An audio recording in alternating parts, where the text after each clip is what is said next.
Yeah. To do that. So that means- Let's go. Then I have a question, please. Yeah. On the internet.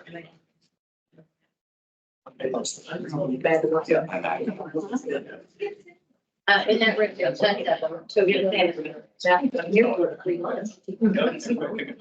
You guys laugh. I don't think.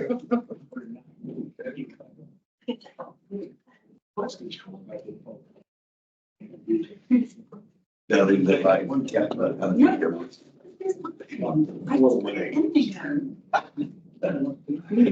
You left one in here Oh, okay. and another now.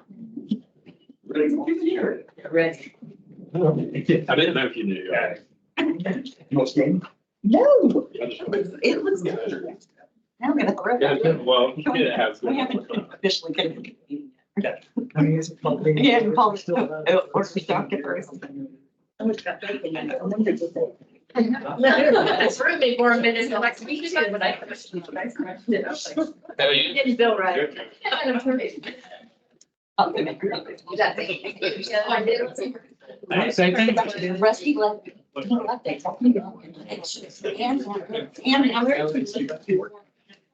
And we're in the hog to digest. Yeah, well, that is the. I'm a fun, so I have to get secrets. One side. Go.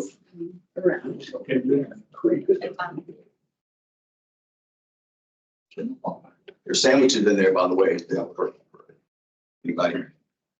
Notice is hereby given of a special meeting of the Galveston County Consolidated Drainage District, May 17th, 2024, 1 p.m. at the district's office located at 1605 Whitaker Drive, Friendswood, Texas. Let's call the meeting to order, and we have Bobby Kirkpatrick for the Friendswood Friends Church. Give the invitation. Bow our heads. Heavenly Father, we thank you for this community, for the people that you've called into leadership among us, and for the way that we come together to make decisions. And we know, Lord, that an election cycle can be contentious and it can be hard on people on all sides. And Lord, we pray that we would come together as a community, we'd be people that listen well to one another, that would look to you for guidance, for wisdom, and that your love and your kindness would reign in our hearts. Help us to be good decision makers. Be with us as we discuss today, as we make decisions. It's in your name we pray. Amen.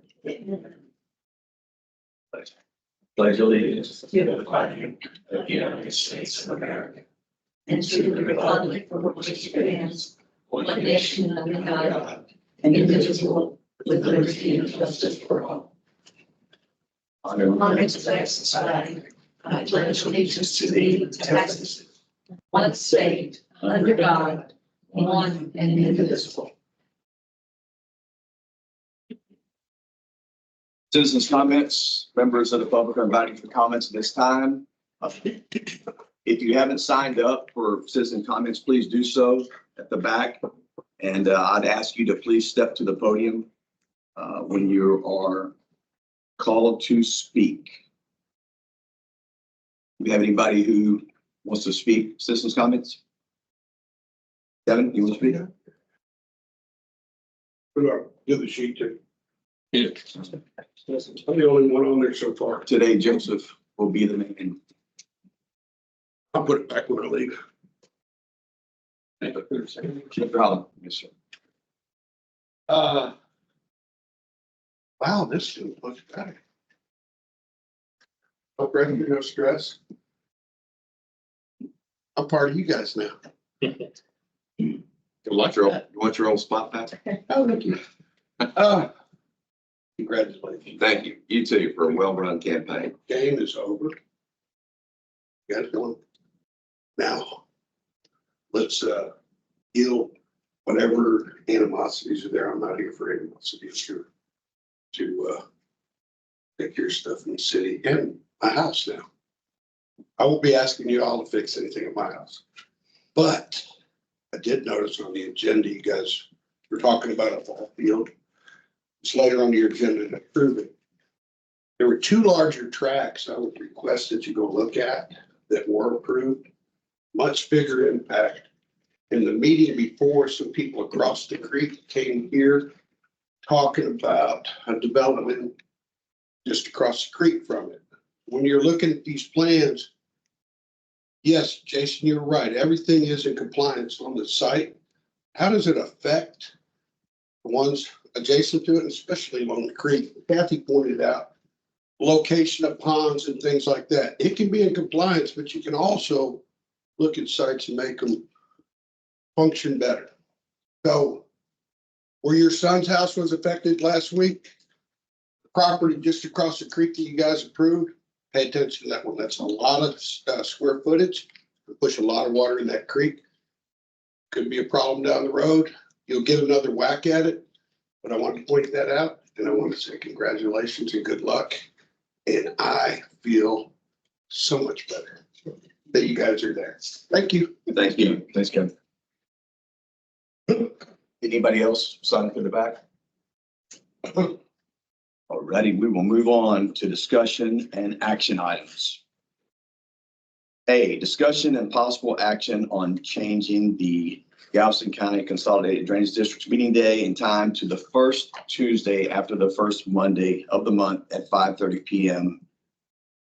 Do I have a motion to discuss? Motion. Discuss. Second? I would say. Second, Jason.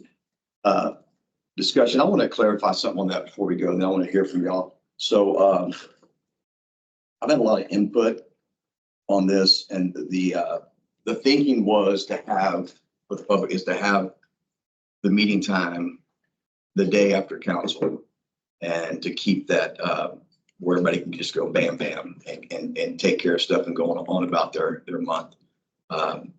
After hearing from 40 or 50 citizens, so it's not a representative huge poll and sample, but it's a lot. People have requested that we keep the meeting on the second Tuesday of the month instead at 5:30. So I'd like to hear y'all's input on that, and then possibly I might amend that motion to have a discussion and a vote on that one. But if y'all would kind of weigh in, I appreciate it. Go ahead. I was just going to say, it works for me. I think the week after city council will be better. I think 5:30 in the evening will be better for people who pay our salaries by going to work, maybe make it a little easier for them to get here. And I think one of the things that I've discovered is that I think the biggest issue, not just here, but also at City Hall, is communication. I believe that people's imagination can run wild when they don't hear what's going on. And so I think it's really important to not just have y'all come up and speak at the meetings, but also talk to us about what's on your mind. And we plan to, like we said, the campaign signs sunshine. And I don't say that anybody in the former board had any other ill intent or anything. I think the only mistake I think they made was that they may not have communicated the message properly. And so, yeah, I would go along with that. I think it's good to move it to the second Tuesday versus his working day. I didn't see a need to follow city council. Also, understand why city council has a 5:30 meeting, because their agendas are so long that was putting them at midnight or 11 o'clock finishing up.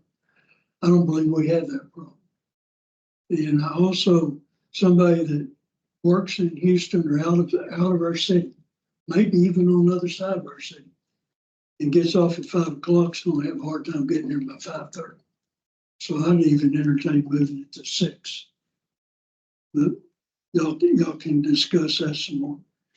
But as far as going from 1 to 2, from 2 to 1 meeting a month, I stopped and asked myself, who does that benefit? What process does that benefit?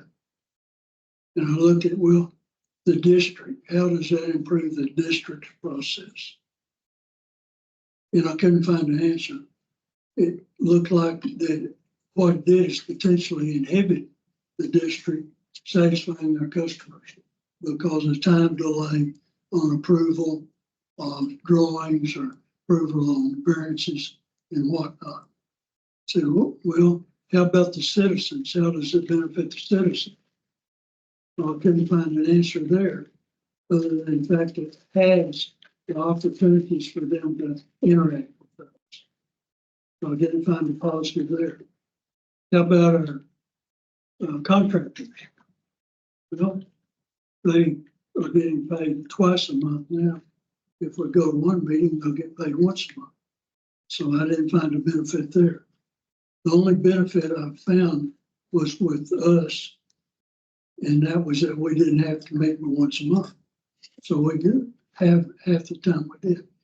But with the present makeup of the board, with the majority of the board being on the job for 3 days, and taking your pilot example about hours flying, assuming the more hours you spend, the better pilot you will be. I was wondering why we would not want to have a meeting in order to give the new board members more opportunities to understand, not forget from one month to the other, and ramp up to where they'll be more of a contribution to the overall effort we're trying to achieve. So final analysis, I'm not opposed to going to 1 a month. I think there's some issues that the timing may not be right. If we do go to 1 month, I'd like to see us have at least 1 workshop a month for foreseeable future to do things like, what do we need to do to look at drawings? What do we need to do to look at variances to approve them? Tax situations, what do we understand about taxes? And, you know, there's just a myriad of things that we can have a workshop. But me, remembered when I came home, I didn't feel like I belonged for about a year or making any contribution at all. And I would hope for us to have the majority of the board feel like it's 2 years before they're making a contribution. So that's my piece. Thank you for your thoughtful answer, Jim. Appreciate that. I do agree on the workshops. That's important. After sitting in the audience for 2 years, one thing, since I wasn't a part of the process, just viewing the process from the distance, when it was 2 meetings, there are often times where an issue would be bumped to the next meeting. Oh, we're going to move this to that meeting. Oh, we need to do this. So the split agenda sometimes looked a little weird sitting up there. With 1 meeting a month, everything's right there on the agenda that we would do in the scope of 2 meetings. That way, if something did get moved, it just seems more well explained and more obvious, if that makes sense. And I'm on the smaller level, I'm on an HOA board. The majority of our contractors all operate at net 30, 60, 90. While it may negatively impact a few smaller contractors, I think that if they weren't able to continue to do business with us, we could still find plenty of people who could operate at a longer term. The final point would be if we had special business to tend to, ratifications, contracts to approve, a variance that was pending, we can call a special meeting every time we need to, right? Just as we did this one to accomplish this business. I do like the 6 o'clock. Actually, that may work better. Some more people can attend. I know that I drive all over the state, so getting to those 5:30 council meetings is a rush. So I certainly hope that. I'm good with the second Tuesday. I do like a 6 o'clock versus the 5:30 because I do believe that if we're going to be doing this in the evening to allow for our citizens to be able to come in and make time to be able to be here to speak instead of having to rush from work. You know, Houston traffic coming out of Houston is terrible. I'm good with it. I do like the workshops. It's definitely anything and everything that we can do to learn. I'm all for that. So. Can I say one more thing? Sure. I spent 17 years in the engineering and construction business before I started flying airplanes professionally. One thing I will tell you, and I appreciate Kevin being pleasant. And and one thing we've already talked about is just what he said. I've asked the question, what happens to the other parts of town? You know, how are these variances going to affect the property around them? And I guess in my limited thinking, I thought planning and zoning might be, you know, looking at that. But anyway, I asked questions about that. And the other thing, I was born yesterday, but it was early yesterday. And I've run several businesses, as I still do. But having said that, I try to show up at these things, the new guy, and keep my ears up and my mouth shut. So I appreciate your remarks, and to a certain extent, I agree with you. You know, we always look for a captain that's got gray hair, right? Lots of time in the seat. The other thing I was going to say is that I've ridden around with Joseph, and I probably learned in more in 3 hours or 2 hours than I have in a while. Just the scope of, you know, looking at each property and for that part, I need lots more of that. That would help me a lot make educated decision. But having said that, I go along with it. 6 o'clock, I think that's great. You know, I like to drink a glass of red wine in the evening, but I can wait. So, Still do yeah, anyway, that's all I had. Hey, Joseph, you had something to say, but, and I now want to follow up on some of Jim's stuff before I'm going to amend this amendment, but go ahead. I was just gonna say on our monthly bills that we get, you know, they're due at different times and stuff. And so at times we will have to cut checks and have 3 board members come in and sign. And we'll let y'all know when that is, but then when the agenda comes out, we'll have the consent agenda where it'll all be there for y'all to review. It's ratify after. So to take some of y'all's points, Jim, I've talked with you some on this, but I've talked to Scott and Joseph on this also about how drainage district 4 does in Missouri County and some other drainage districts, I believe 2 in Galveston and stuff. And we're going to take this stuff later, but it won't delay any projects because the board won't be doing preliminary plans when we get down to the other items. So we talked about some of those pitfalls. Operating net 30 for most of our people. Like I said, I don't want to be some kind of Grinch in how we've operated, but I've operated net 30, net 60, net 90 all of my life in business. And although I would rather operate net 15 myself, especially with a tax-paying entity, which I know I'm getting paid, I would be a lot happier as a business. I said, a lot of y'all business understand, oh yeah, but it is stressful having to pump a paycheck and pay your employees and stuff. So I think net 30, I think we'll be okay. Like I said, the projects move along with preliminary approvals being done by the district engineer. We will see the finals, and we'll talk about that here later. I do like Jim's 6 o'clock idea. I'm fine. You know what? I love the discussion. I'm fine. I think those are great points, and I think they're all good points from all of y'all. But I'm good with that. I even like, Jim, the fact the second Tuesday, because I thought that was a better idea because we're used to operating on the second Tuesday already, so it keeps it in line. We've also, believe it or not, Jim, we've talked about workshops, and we've already said project workshops, tax workshops. We were thinking 1 a quarter, and it very well might be more than 1 quarter at first if we need, and we will do them as we need them. I love this stuff, but I don't want to drag y'all up. Believe me, I'll meet y'all here every day, but y'all probably don't want my schedule. I like this stuff, so I'm fine with it. I think we can't be too informed, but so I'm good with that stuff too. So Can I say one more thing? yeah, I promise to shut up.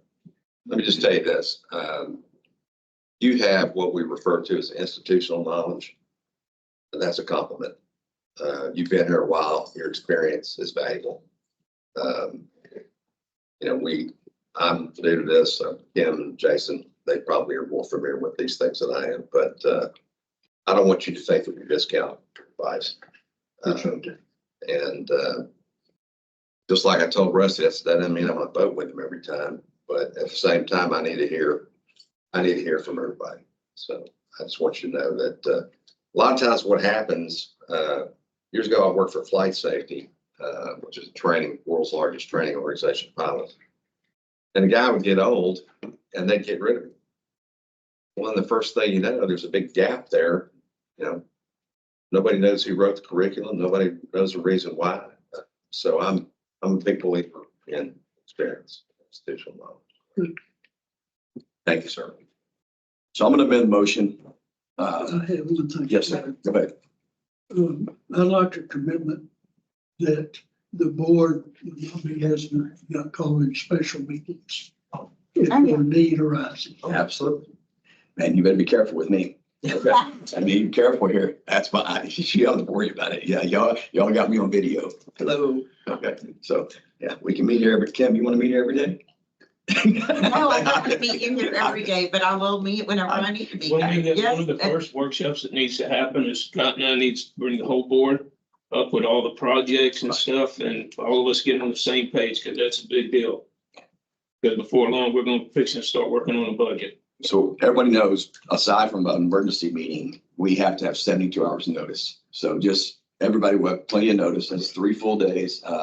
So we will do so. So with that said, so we can move this along, I want to amend the action, the motion for us to meet once a month on the second Tuesday of the month at 6 p.m. Do I have a second to that motion? Second. All in favor? Aye. All opposed? Story.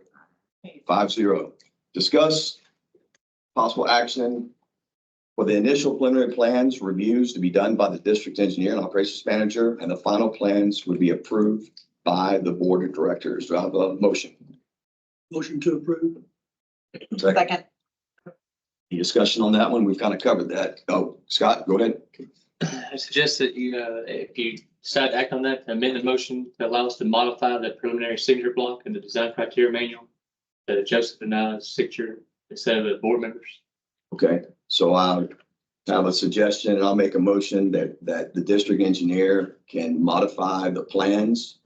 And superintendent. Preliminary signature block for preliminary plan approval. Okay, the preliminary signature block for preliminary plan approval before they pump it to us for a final. So that's my modified motion. You have that, Joseph, written down? Do I have a second for that motion? Second. Discussion on that, Jim, anything? No, I think it's a good move considering we're going to one Yes, sir. meeting. Thanks for that, Scott. And I think we ought to try it because of that. But we can also see how much differences we come up with versus what Scott and Joseph did. And of course, that goes without saying, but I trust both those guys. They know what they're doing. I'm fine.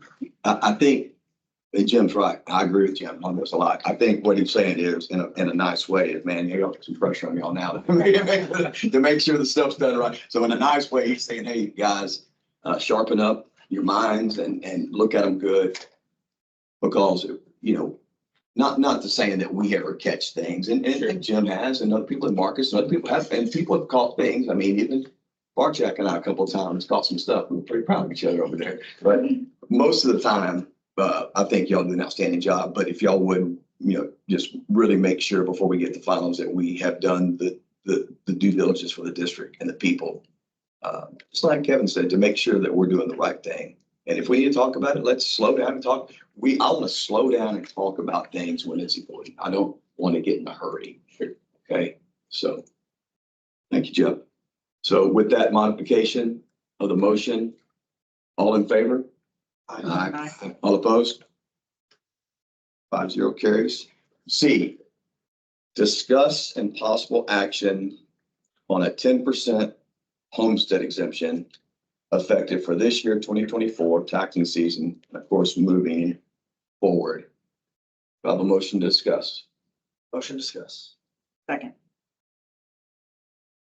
Second, any discussion, Jim? Yes. I'll start off with saying I support a homestead exemption. But once you grant an exemption, it's there forever. You cannot take it away. You can increase it, but you can't decrease it. I do not know if 10% is the right level. for us to enter into that. You can grant a homestead exemption from anywhere from 1 to 100%, with nobody getting less than $5,000. You cannot grant a fixed figure homestead exemption. Like you can't grant a $100,000 homestead exemption. You can grant 9%, 8%, but not a fixed figure. I don't know how the 10% will impact our tax rate. Our tax rate may in fact increase depending on what projects we put in the budget.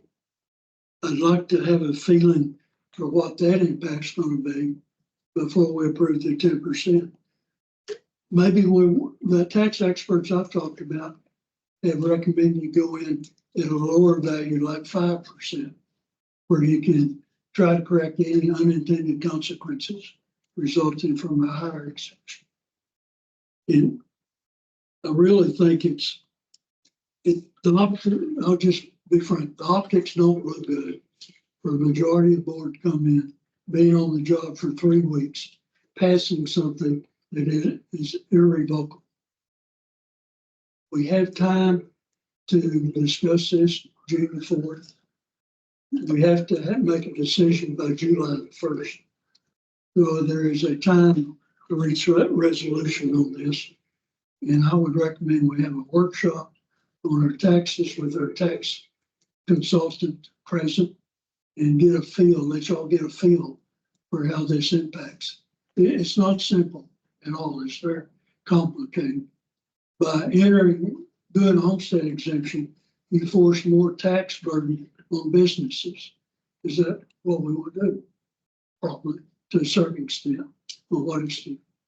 Anyway, bottom said, I support it. I'm not sure 10% is the right level.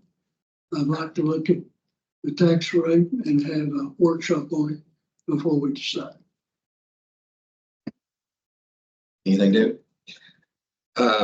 Normally I would agree with you. I tend to be pretty conservative when it comes to that.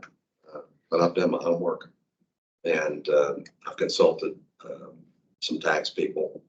And one thing I didn't know is that once you pass it, you can't make it lower.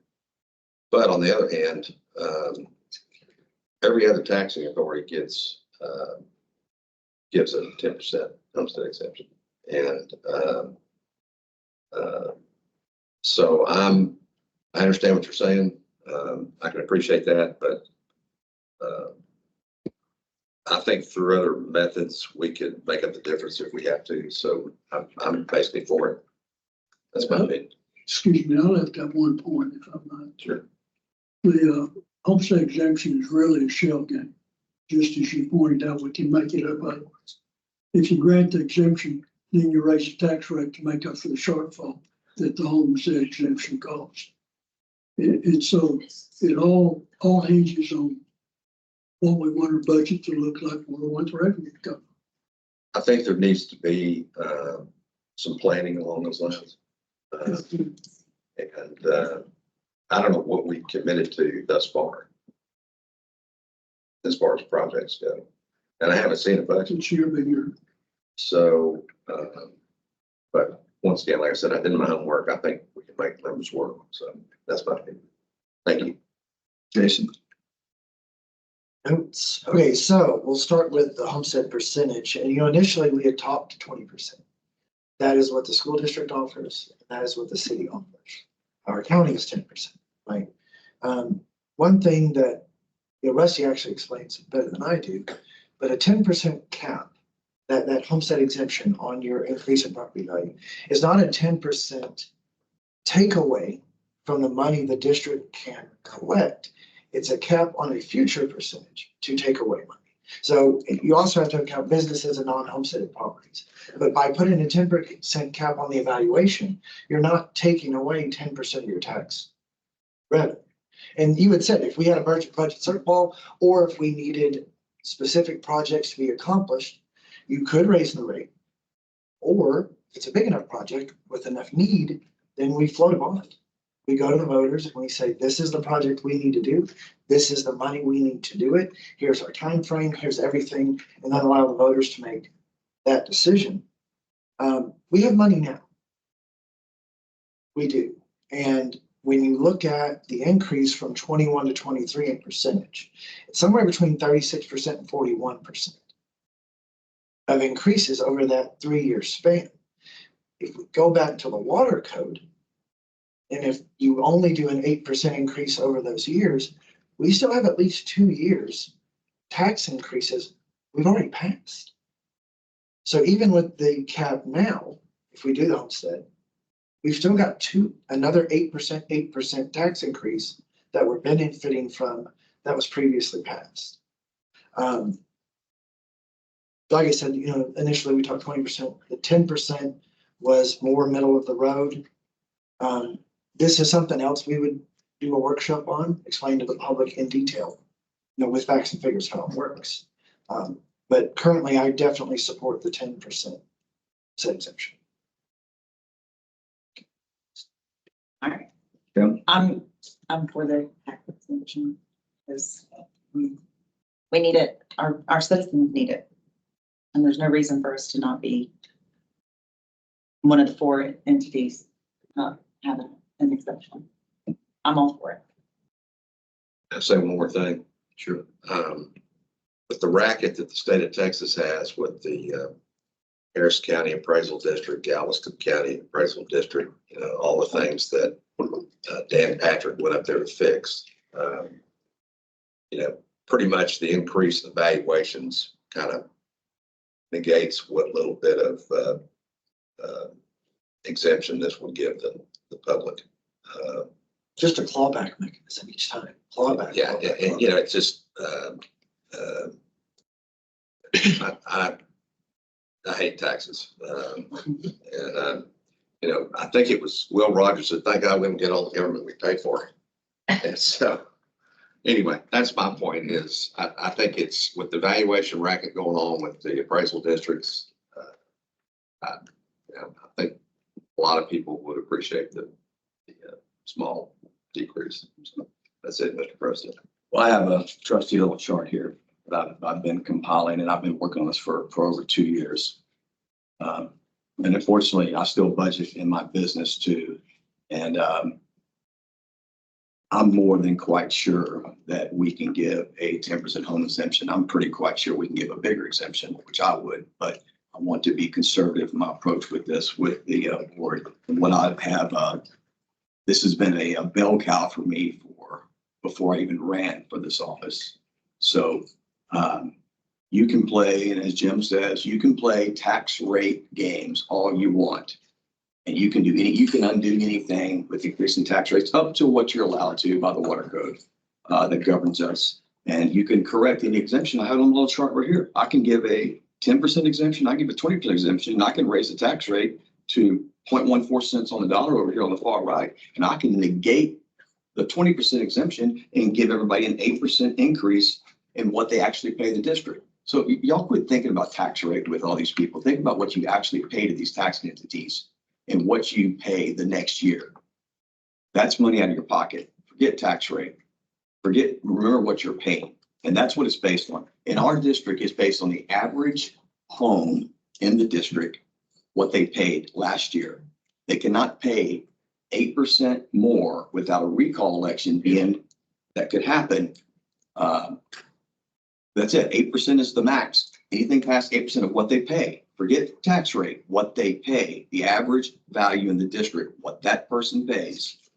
They pay $500, can't be 8% more, or we could be subject to a recall election in this district. That's how it works. So you can play these games with tax rate and stuff. It's just like in business, all fancy accounting. What I'm looking for is this year, the average person in the district will pay us less than they paid us last year. That's called a real tax cut. Now, will it be big? No. And I'm going to tell you right now, it won't be big. And it won't be big because we're not a very big taxing entity. We're the smallest of the 4 that you pay in the city of Friendswood.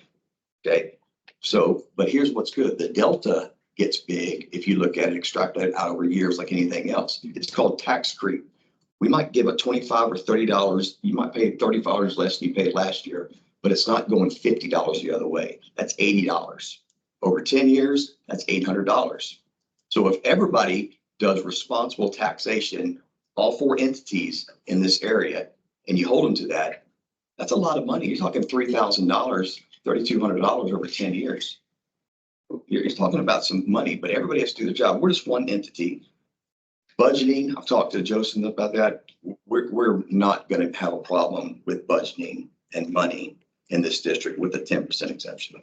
I can assure you that. And if we do, I'll resign. How about that for you? I'll go away, and I'll be glad to go away. That's how confident I am that we will have the money to do what we need to do. If we ever come up with something to cure the drainage on the creek once and for all, for everybody to really do it, we'll go for a bond and we'll put it to the voters. It'll be such a great idea. Everybody will want to participate in it. So with that said, with my numbers here, I can just, so y'all know, to be clear, I can give y'all any exemption that I would like up to 20%, and we can raise the tax rate and we can still have an increase to what you'll actually pay. But that's being disingenuous. I'm really here to give the people in this district once and for all a tax reduction 1 year, and then we'll go from there. And then we'll see what we need to do with responsible budgeting and taxation on the projects that we need to do. The last thing I'll say is we want to see what we have to work with from the people with responsible taxes. Then we want to do our budget to match the money that we have coming in. We don't want to say we need to do $15 million of work and let's just pump you off for the 15 million. That's not how, at least I'm going to want the board to be run. There's 5 of us, but that I want to see what we have to work with, then we'll develop the budget with what we have to work with. It seems as though we are putting the carriage ahead of the horse a little bit, but I feel comfortable with the numbers, and I'm the kind of guy that I'd like to park my horse in my backyard and get the ag exemption, but I don't have a big enough acre to do this. So I hate paying taxes. I'm sure I'm not alone. Anyway, I'm good with it. Everyone, like I started off, I support the homestead. I'm satisfied that you guys have done more than just have a political slogan on homestead reduction. So I feel like y'all are informed enough to make informed decisions. So I'm ready to vote on it. Okay, thank you. Well, let's get it done. This has been a long time coming for me. So, and I've done a lot of I've been homework. requested to take a picture of this auspicious moment. All in favor of a 10% homestead exemption for the district, say aye. Aye. All opposed? All right. There you go. Yes. I vote. Who you're gonna make it? All right, discuss possible action to conduct a further overview audit of the Galveston County Consolidated Drainage District. Do I have a motion? Second. Discussion, and let me start on this one, and then I want to hear from y'all in order. And we can move this along. This is just to have some further questions about some items, because I'll be honest with you, the last board, when we voted for, I didn't have time to properly go through that wasn't like reading Mark Twain. That was some, there's some, and I asked my CPA daughter about that, and she said, Dad, I don't have time to look at this right now. But I would like to have some further questions and have a professional auditor sit with me, and Joseph, Jim, whoever, if it's not a public, if we have a public hearing on it, that's fine. And further delve into the numbers of the district and what the auditor found. And that's really all I'm asking. So just a little more deep dive into the current audit of the district. So then you'd want Dan Hernandez to come down here and sit with some of us and just explain it more in detail. Probably Dan sit with a person of the board and maybe another board member and a professional CPA oversight. So that's what I'm looking for. And y'all can discuss that to have just another set of eyeballs on what's going on. I'm a little bit uncomfortable with, like you said, I just got here, and I would never take over a business if that wasn't in the books. And so I would be for that review. I think that's a smart thing to do. You know, not only do I want, you know, I guess I'm buying into the assets here, but I'm also buying into the liabilities. And so I don't want to be liable for something that I'm not absolutely up to speed on. So that makes sense. That's my opinion. I think it's an excellent opportunity for the board to learn about financing of the district. I've got no problem. I agree. No need to belabor. Okay. So possible action to take further, overview all of the GCCDD, all in favor? Aye. All opposed? Motion carries 5-0. E, discussion and possible action for the board to give the board's president authority to increase media presence online and other mechanisms of outreach and print to inform district residents of the Galveston County Consolidated Drainage District boards of activities and projects. Do I have a motion for discussion? Motion. Second. Any, y'all want to kind of an I made explanation a on that? commercial about this. Okay. I'm all on board, right? What, Public involvement. this, Rusty. yes, sir. All the board members, this is Derek Wilkinson. He's our IT guy. So Awesome. I'm glad you could be here. Thank you. So whatever media questions, IT questions, this is Derek. Yeah, and open, and y'all can ask Derek questions, or even, and Derek, we I can, can stand up there You if can- you would like. if you that can makes- interact. That's fine if we have it. So what we're looking for is so we can have better communication, better outreach to the public to let them know what's going on with our activities, our projects, where we're doing them, why we're doing them. Maybe a discussion on like what we did today, the homestead exemption, and how we're going to go about our philosophy in taxation. Maybe on some of Jim's points, explaining about concerns and how we address those. There's a litany of things that I think we can do a better job at the district. Explain Scott's role. Why does Samantha at Reese Nichols give us presentations? What's she about? Joseph's day-to-day stuff.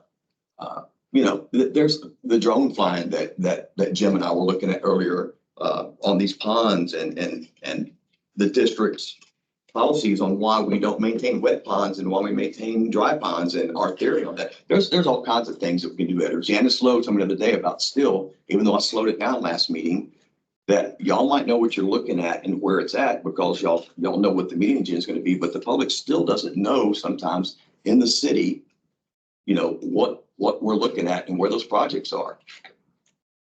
So it's just a way to do better as a board, to make sure that the people understand, you know, what we're doing and why we're spending y'all's money and how we can do it better. Jim, do you have any thoughts on that, or? I have some thoughts. That is, what form would it take? I'm not sure I quite understand her. You're talking about doing an address and putting on our website or on YouTube or Facebook, or what's the mechanism of the communication? First of all, I think increased communication flow to the public is a wonderful idea. But, you know, the devil's in details. Yep. Okay. Yeah, you know, and I'm sorry, I'm speaking parables. It must have been an error way back, but I belong to an organization called the Tejas Vaqueros. It's 650 of us. It's the biggest sewing circle you've ever seen, with rodeo cowboys and all the rest of us. We have a media policy, and it's all been at a ranch in the middle of nowhere for a week. And my point is that you know, we have governors, we have senators, we have people, and you know, there might be a drink or two, and somebody takes a picture and it gets out there.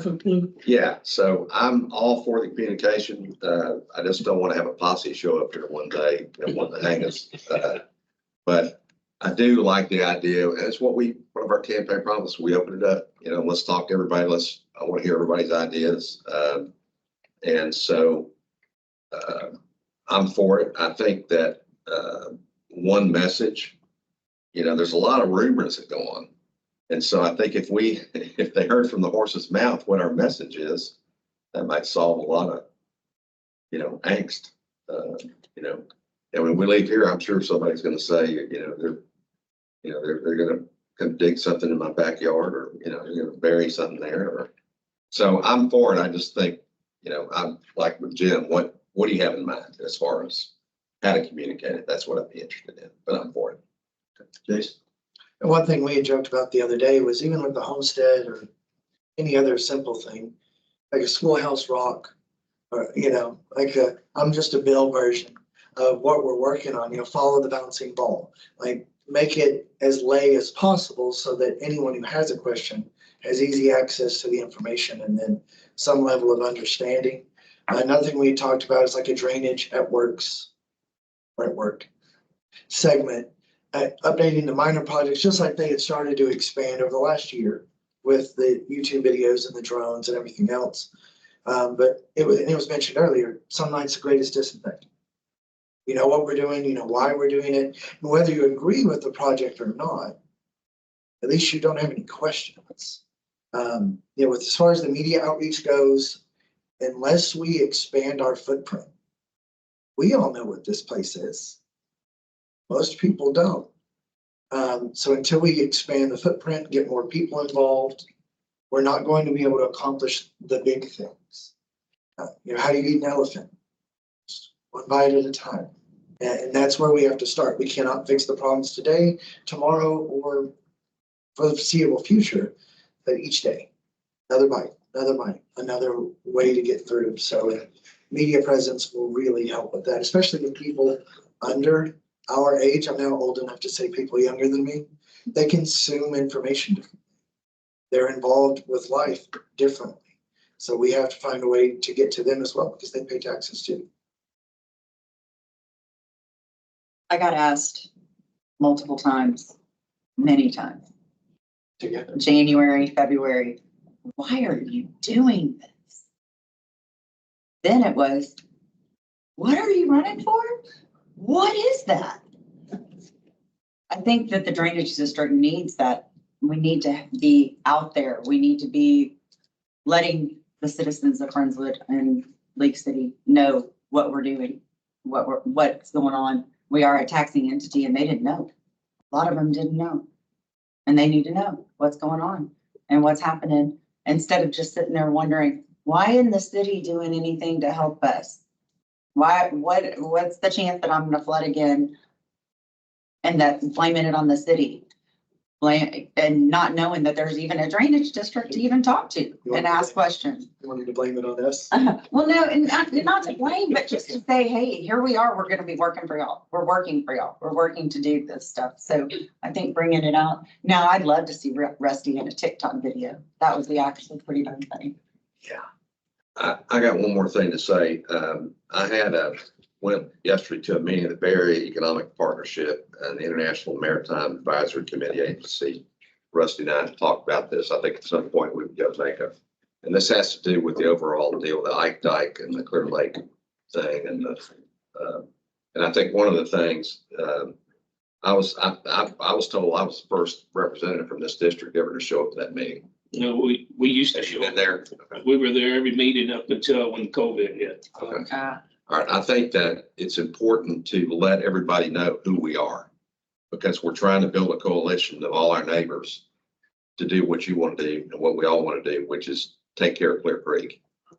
And so, anyway, I think it would be important to, as a tool, not only to let them know what we're doing, but also to let the other powers that be know that what we're doing, who we are and where we are and what we're interested in. So, And Jim, I don't think this is, and maybe, I don't know what we should do with this, but this isn't some crazy move. I'm talking about maybe discussing with, Derek, of course, we want to live stream our meetings as they happen. Of course, they're uploaded for people to view when they want to view them at their pleasure, but I would like the meetings live. I've always said it since I've been on the board. I want them live stream. I want to move up ahead of our other entities. I want to be the leader in how we communicate with people. I don't want to follow City Hall. I'm sorry. I don't want to follow the school district. I don't want to follow the county. I want the drainage district to be the best at how we are forward facing. Jason's terms. I hate to give him credit, but I want to be forward facing, and I want to make sure that we are the leader in people saying we can talk to our drainage district representatives. We know what's going on. That project that Jim talked about, that David's discussing, that they're talking about over there. I want to make sure they know why we're doing it, what the ramifications for, how much it's going to cost, what our plans are, what Joseph's up to. You know, that's what I want to do. If that means a quarterly or a semi-annual one-sheet newsletter along with that, I want to talk to you about that. Say, how can we be effective for the people who because I've heard a lot of people, what Kim and people have said, and Jason, about some people aren't on social media. They don't see it. They like a standard half-page newsletter every quarter, something simple. The tactile Yeah, experience. that just, and some people like that. Some people like the electronic. That's fine. Whatever is the most effective to make the board, Jim, that's all of us, to look good, to be responsible, and maybe not to look so good sometimes and to take the heat. Sorry, when they show up with the pitchforks, we're gonna have to suck it up and take the heat. And maybe that's time for us to listen and change course. And that's what we need to do. But at least everybody be on the same page. There's nothing in the shadows or hidden. And I'm not saying there was. I'm just saying sometimes you need to move forward and catch up. And I do think we need to catch up. I have thought that. Yeah. I'd like to say one more thing, not to belabor the point, but I think very often what I've heard from people is that, okay, we elected you to represent you. Okay. But in my opinion, as a public servant, that doesn't mean that I can just do whatever we decide to do without listening to you. And I think very often politicians mistake the fact that they got elected, that I don't have to be accountable to the people who elected me. And a lot of times, especially in a small town like this, somebody runs unopposed. And so I think in their mind, well, they think we're doing okay. And so I think it's important to have that in everything. And if we feel like it's if it's too much or being abused, just y'all ask me. I'll put anything on the agenda, ask me, and we'll put someone on the agenda to curb it or rescind it if we think we're being too communicative or we think we're doing too much. I do not want to waste taxpayer money doing stuff that's not effective in reaching people. So with that said, I'll add something real quick. yes, sir. One thing that we have heard a lot about is that people can't hear us very well, yeah. especially once the room gets hot and crowded. Yeah. And public comments are nearly just inaudible on the recordings. So I think a mic at the lectern, maybe these gentlemen could share a mic. We could have a couple up here, just like how off and on. That way the recordings are stronger. People can hear the public comments, because while this is all on public record, we're doing what we do. But I think the public comments are just as valuable as any comment we could make up here, because they're so instructive. I know that I wrote a Mike's note, but I wanted to just go ahead and communicate that now, that I think it's important. Yes, ma'am. I was going to say that people that call in sometimes may have comments, and there's never an opportunity for people that call in to make a comment. That's all. So I would like, I've already been kind of thinking about how to do this in the live streaming. Microsoft Teams is a very cost-effective upgrade. I think it's something like $120 a year that we can implement a town hall format for these meetings. And with that way, we could even have a way for the public to join. There's a Q&A section of that where people can ask questions and they can be addressed at the end of the meeting or otherwise.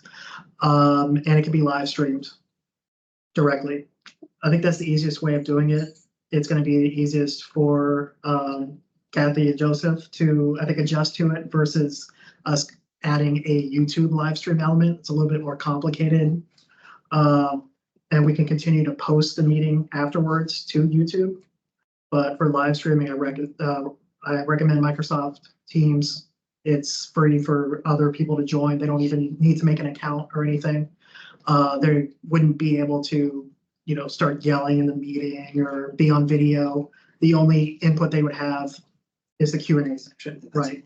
And if we have a moderator for that, we can easily kick people if they're being disruptive in the Q&A section as well, or even make it so that only the moderator would see the Q&A section versus everybody else being able to see it. So it's easy to control, easy for people to join, and not very much money.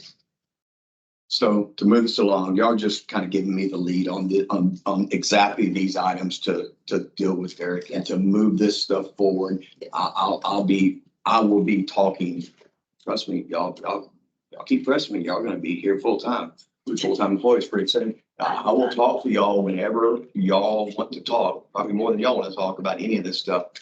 Because I don't think we can do a good enough job in making sure that we're taking care of everything. So if y'all let's just vote on it. For me to kind of take the lead with Derek and work with Scott and Joseph to make sure that the district is forward-facing, Jason's words, and making sure that we are out having proper outreach to our citizens. All in favor? Wait a minute. Could we have it on the agenda for the 4th for you to flesh out what your thoughts are? Yeah, the 11th, I think now. The 11th, okay. I think is it what day is it? It'll be the 11th, I think. Okay. Anyway, our next meeting, Sure. could you bring us up to date on what your Yeah, thoughts are? yeah, Derek and I are gonna work on this. So that sound good? Yes, sir. Can Yes, you do sir. that with me? Of course. Okay, Thank you. all right, motion. Yeah. So I have a motion Also approved. to approve. Can I have a second? Second. All those in favor? Aye. Aye. All right, on to F. Remove from the table consideration variance request for SLI baseball training facility, requesting a variance to the district's rule that does not allow improvements within a detention facility or maintenance firm of a detention facility, Civil Systems Engineering, Inc. Have a motion? Motion to discuss. Second. All right, Jim? I think it's good use of a detention pond. Just as long as they recognize we're not gonna do the maintenance on it, I'm good with it. Permanent facility, Scott, in that thing, is there anything in there that we need to be concerned about that is a problem? No, sir. I mean, they're gonna have the fence in there for the field and the bases, right? But there's no parking or buildings inside of it. This is one of those variances I want the public to understand. So it's a facility within their proposed detention that we gotta be, that going forward, we need to make sure that we're everything, all variances are per the board, but we want to be consistent in how we go forward. So it holds the proper storage, correct, for the Yes. drainage plan. Yes, There's nothing in there they're gonna use that's going to impede any storage or any of water or anything that's gonna get caught up or go down that way. Where's it going down Dixon Bayou way, correct? yes, sir. There, I mean, then your normal maintenance, right? But the facility, grass clippings, those types of things, trash from the the facility that's outside of it. Just normal stuff that would be there for a regular detention pond with nothing in the bottom of it. It's one of those things, Jim, put the pressure on you, so you're good with it, right? I mean, I'm good with it. you're good with it. I think, I want to hear from the rest of the board. They rode with Joseph actually to see this week because they didn't have the chance, and that's a good point. Like you said, Jim, they did their homework and actually took a ride, so want to hear from y'all and see what you think, then we can take it up. Start. Sure. So on this one, during the public comments, what Mr. Holland alluded to, were there any possible ill effects on surrounding or adjacent properties? Any poison pills on this one? I haven't seen any, and there's a professional licensed engineer with the state of Texas that's charged with his license to protect the public's well-being, not his customers, has signed this, so I would say no. So, and the thing I like about this variance is that they had that work done. They'd already had the study done, already had the work done. And I know it doesn't matter what's common elsewhere, but this is extremely common elsewhere. Clearbrook High School. Yeah, I mean, anywhere in the valley, there's a soccer field and Junior high, right? Yeah, anywhere. It's a good use of it. It's a good use of land that you couldn't otherwise use. It doesn't impede flow of water. The only thing that you would look at is if they did not well, they're running a business, they're going to maintain their plane surface. But if they don't, that's not a district issue. That's a city issue. So if there's a force mow or any maintenance issues, the city goes after them on that. So we're done. I mean, It's no different than a regular detention pond bottom, maintaining it, right? Yeah. That's privately maintained. that, I didn't get to do the ride along, but that is something And like the Baker Road I can- detention, when it was originally constructed, it was constructed where the only water that comes into that pond is strictly from Cards Creek. Because in fact, on the west end of the pond, it still got irrigation in it where they were getting it ready for practice fields and stuff. But I guess they no longer needed it, so that's why they never constructed that. Oh, and just since we're talking about location, when Joseph says Baker, he's talking about the ag barn, the detention pond adjacent to that. Just like, Yeah. I'm done. I'm good with it. They're not gonna be playing baseball in a field that has a lot of water in it, so, they'll be using it when it's dry and, yeah, it's a good use and they'll be maintaining it. That's good. That's a good one. Yeah, I just have one question. And we rode around with Joseph, which was wonderful. And we went by, and I asked you a question about the Eagle Lakes detention pond or whatever you call it. And I guess one of the things I'm concerned about is on these variances, if we pass something like this and they go broke, in that case, the developer was a carpetbagger, just showed up and didn't know really anything about what he was doing and left. And the HOA is kind of stuck with it now. So I just want to make sure we, in these variances, that we don't do anything that later on affects, the district. Yeah. But with no permanent structures. So what he's saying, Scott, is let's say SLI leaves from there for a very multitude of reasons. Sure. Somebody comes in there, and I think I know the answer. I want you to say it. They construct a different area there. They're gonna do new drainage, new detention, has to submit everything. I think that's what you're getting. Yeah, at. do they Is have to start over? They can't use on that calculation. If they go broke, it changes hands. Yeah, I think that if the facility stayed exactly the same, then right. But if they said they wanted to go put another building and parking lot where the ball field is, and yeah, that's definitely a new drainage plan. And I don't think that this would pertain to it, right? Okay. Unless they want to do, detention in their parking lot, which our criteria manual already allows. So but I don't think you get it out of that. But yeah, correct. Thank you. Actually, that's a good question. I mean, there's no doubt. Because things change. So I guess we can move on to voting on, Jim, you already talked, didn't you? No, I was agreeing. Yeah.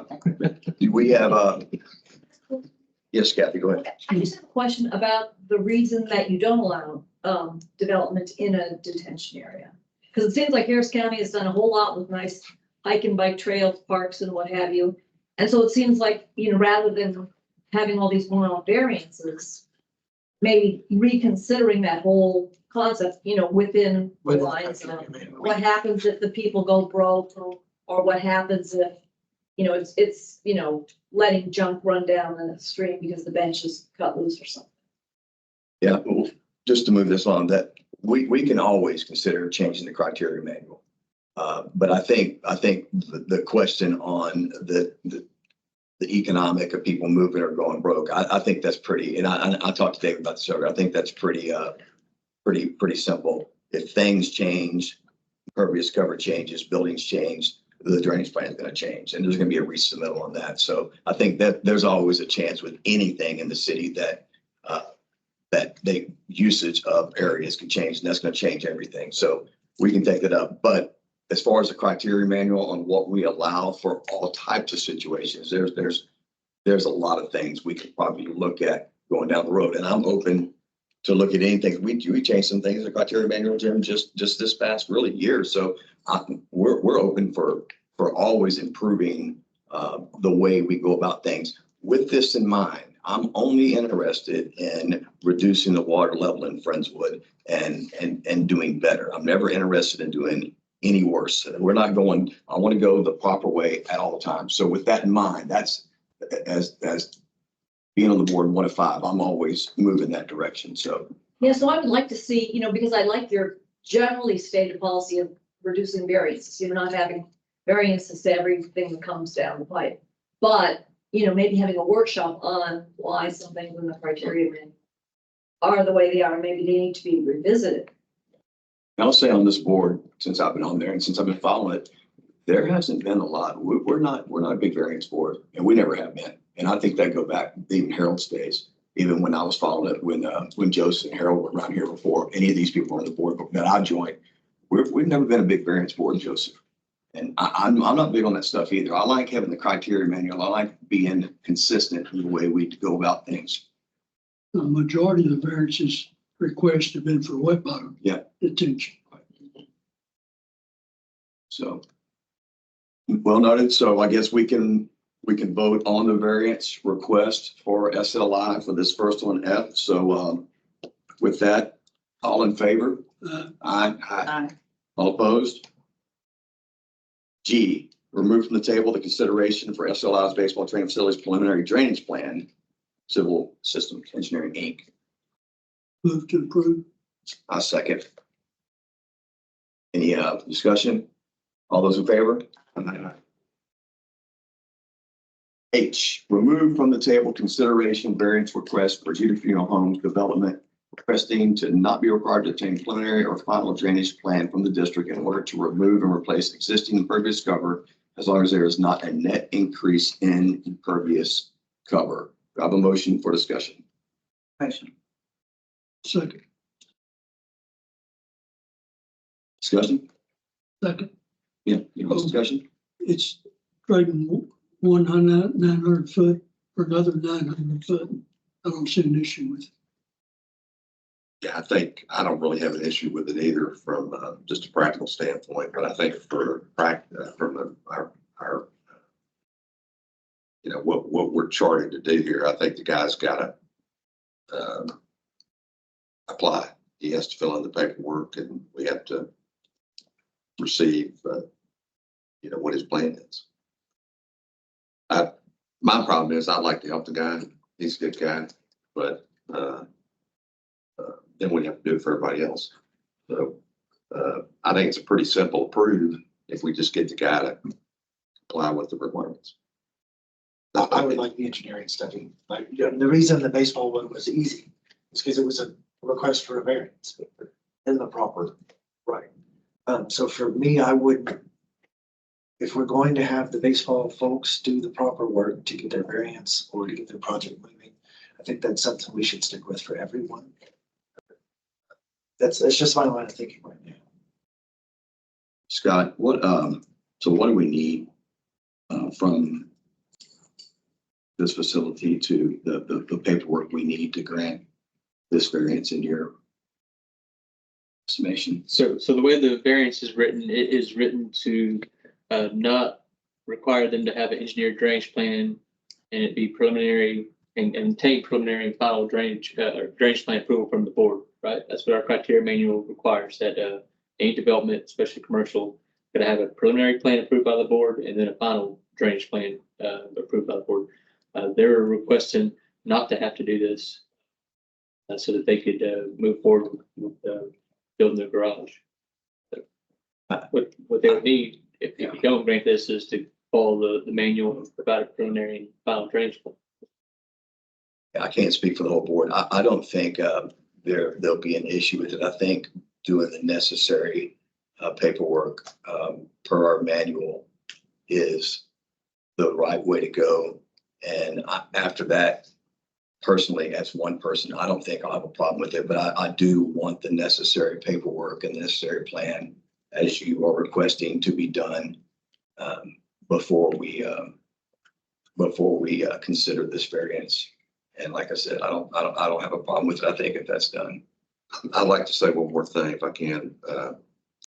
President. I've been on the other side, and believe me, my wife can tell you, I have bitched about bureaucracies at the city of Houston, at Harris County, Chambers County, and everywhere else I did projects. And it's a pain. But here I am, the hypocrite on the other side now. And it pains me to have to, make a guy do something like that. I think we all kind of think that. But anyway, I just think we need to start out with that precedent, particularly since we're brand new. And so we do it, if we do make an exception for him, then, you know, we're gonna be covered up with people asking for exceptions. So my opinion. I'm confused. Are we saying we want a plot plan? Or are we saying we want a drainage plan? Are we saying both? From right here is follow the criteria manual and provide the necessary drainage plan.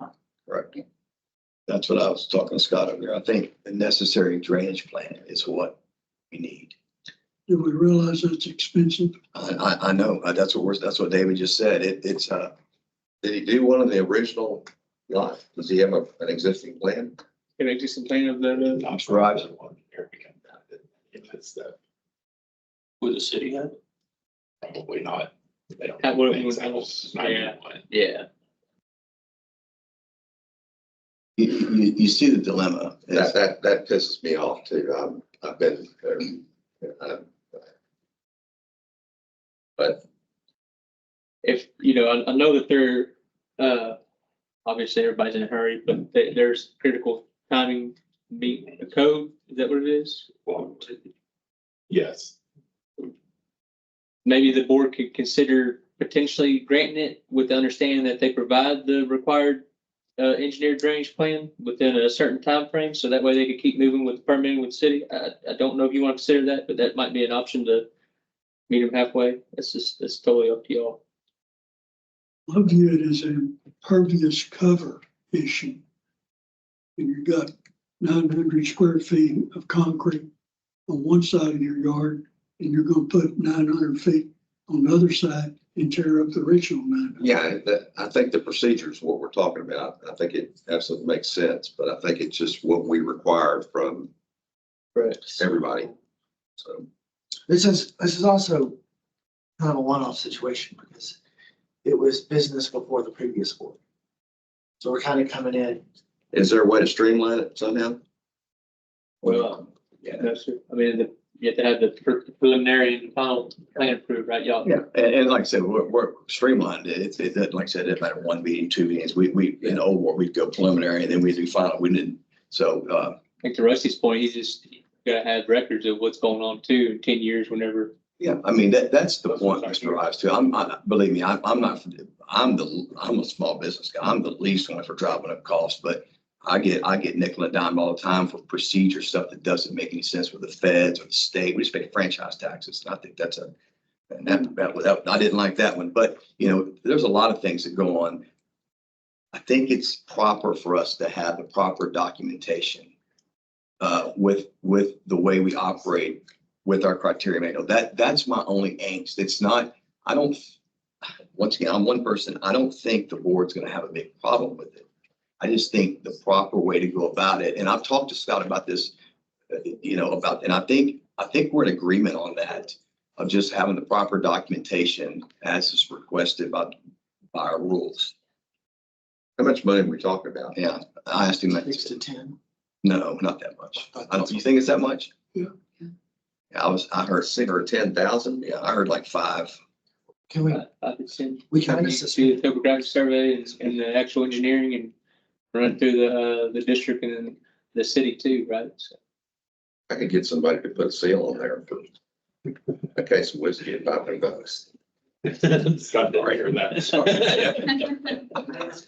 No, can I say? Yes, sir. Go Yeah, we ahead. actually just talked Well, I about. can't do that. My only thing was the impervious cover, we're taking it, using your word, Rusty, and I'm not trying to cause anything, but earlier you said one of your examples is if impervious cover changes. We're not changing impervious cover, we're changing 930 worth of, we're adding 930 square feet of impervious cover and taking away 934 square feet of impervious cover. And it'll wind up going to the same catch basin. What's the gap between new construction completion and removal of old? Which order is that? The removal of the. They would have to remove it first, right? So you can- You're gonna have a net increase without providing detention. I think this is a case of non-de minimis impact. the problem is, Jim, we don't have the old drainage study to fall back on. How many of those other ones in the past, how many have we approved that? I don't know. I can't remember why. And is this a good one to start with? I don't know. The problem is, like I said, the old drainage plan, it's not even, is the original, so you're saying the original drainage plan with the city's not even around? They don't have it in the city. They don't keep stuff that old. Were we even around when they built this? It was 91. It'd been Clear Creek, Yeah. drainage district. This district didn't exist. They merged right with Dallas County Drainage District 1. You see what I'm saying, Jim? It's hard because there's nothing we can fall back on to even show the original drainage plan. We can say, okay, I mean, I have a plan of his from the original architect, Blair Hamilton, that just shows drainage arrows, but there's none of the calculations on it. What's involved in the calculations? Actually, it's gonna be a summary of the existing flow rates, your existing impervious cover and all that. And That's the main thing is, That's boilerplate stuff. You can get that with a calculator. I mean, right? yeah, I mean, hey, I grew up when they had UNIVAC, which wouldn't fit in this room. But and the time and effort on a plan like that, even though it's very simple, run it through the bureaucratic process, what takes up most of the time, right? So that's where your costs come from a lot of times. Sean, do you know where the outfall from this site goes? Does it go to the It goes to ditch or does it go to the creek? It goes to the state. It was a tech stop. Tech stuff. So the district typically in this situation, since they're not increasing impervious cover, wouldn't require them to obtain TxDOT approval.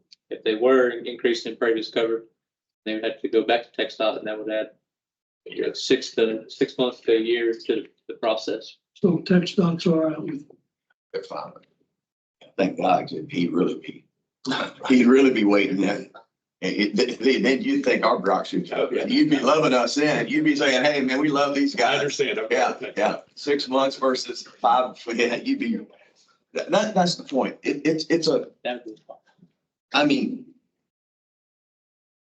You'd probably look at it, oh, it's what documentation, Scott, what documentation would you be satisfied with for us to have though, to grant the variance on this, to hold up for future requests such as this? I mean, what do you want so think about this variance going forward. What do you want in this file, but in the 5 files after this for the same exact situation? What's going to make you comfortable? What would make you uncomfortable for the district? I think I see where you're going. Like if another situation comes and they're trying to take out, just say it was 10,000 square foot of impervious cover and replace it back, then where's that threshold of us being comfortable with it? Is that what I'm hearing, Rusty? Yeah, and how many files down the line are you going to be comfortable doing this with until there's a point where somebody says, hey, there's an issue here. And now we want to see the district's criteria manual followed. So to make sure that you are compliant. Yeah, I think that's going to be a case by case basis, right? This is such a small, area on existing concrete that they're removing that it's one of the things I could feel comfortable, but it's not my call, right? You charge me with, making sure they're following the criteria manual. So if they want to deviate from that, then that comes to the board for the board to make a decision. Years ago, I built a building for St. Edward's University in Austin. And believe me, that was a nightmare. They wanted to tell us what tree, what shrub, meanwhile, up the road in Round Rock, they show up the groundbreaking with your permit to build. And I grew up in that. And I liked it, but we're in a situation here now where we're adding square footage to this place and we hadn't dealt with the existing flooding. So I think that's the reason why we have to be a little more careful, even though it's kind of a no-brainer. I'd like to help the guy, but it pains me to say this, but I think we just stick with our standard. Do you have anything else to add? Just keep in mind, like I said, think about what I'm asking is how many mean, like I said, this was just one situation. But how many of these would we be comfortable with in the same situation over and over again? If we can say, but what do we need in the file to show that we've done our due diligence to hold them to the criteria manual? We need something other than just, even an old drainage study, but we don't even have that in the city. So what's going to make us comfortable going forward with variance type requests like this? Obviously, it's a drainage plan. But we're asking a guy for not increasing impervious cover to grant that. And I think that's what the hangup is with us. Yeah. We're trying to justify making him spend money that none of us really believe he needs to. What I was trying to remember is, have we had other cases to where they've just removed impervious cover and replaced it in another? I'll say this, like the attachment 4 process, which is for residential only.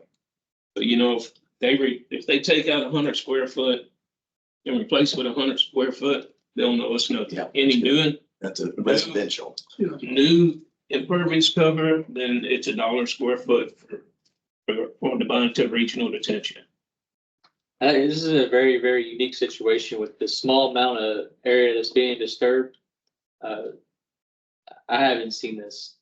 Yeah, I'm gonna make a recommendation. This goes back to kind of something that Kathy said. This is something we're going to visit sooner or later. And it is maybe to look at the commercial process for this, maybe something like the attachment 4 to match it up where, and tell me if there's any pitfalls in that, where on this type of situation, and maybe we make it a square footage limit down, but to maybe look at that criteria manual situation, that maybe we change that somehow for small situations to not have to deal with this. But and I don't know how many times we'll run into a situation where there's absolutely nothing there to even fall back on. That's the thing that gives me the most, kind of pains is we don't even have something to fall back on in that situation. Like the I attachment. like your idea. Let's change the criteria manual to encompass this like we do residential. Yeah, because like on the attachment 4, we'll ask for a simple, just show the drainage flow arrows where the water's going towards, like on this one to TxDOT. Old school drainage, water goes downhill. Yeah, but and they do that and they give us their plans, we review them and have them how much square foot, and that's what we charge them. So we could change our criteria manual to reflect that, and we could limit it square footage wise. So it's nothing huge for Scott, for stuff like this. You're talking about the attachment 4 so that's the interlocal agreement with the city of Evansville, right? So it's a little bit more than just changing our criteria manual. But and again, most of the commercial is going to be fronted on TxDOT. TxDOT, there's only a select area where the city's done improvement along 518 downtown district where they will actually recognize regional detention. They don't want any impact to their system. So I'm not sure if the attachment 4 process would really fit the commercial development side of things. It would in certain instances, right? If they're not draining TxDOT and it's a certain size, but Scott, yes, sir. we're looking for a solution. I understand. I understand. Protect their. I think it's a good candidate for the variance. Okay. I think that as part of this, that the final drainage plan signature block is on here is what we include for the variance approval.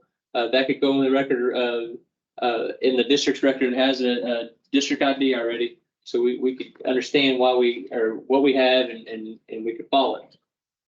Now, I mean, it's definitely a case-by-case basis. If somebody's coming up and ripping up, half this site and they're reconfiguring, then I think to me that necessitates a new drainage plan.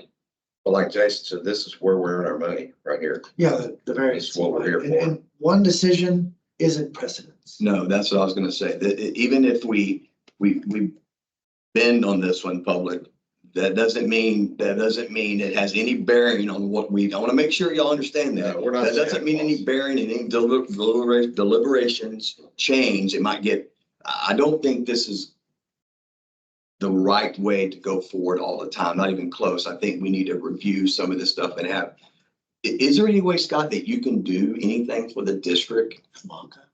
Some kind of a, on what you have over there from the architect and maybe the old stuff where you could just do a simplified something to put into the file on this variance that shows the flow going to the existing, Do like they do on the attachment 4. They do the drainage arrows on the flow path. You could approve your motion that they have to have a simple drainage plan showing their existing and proposed drainage patterns.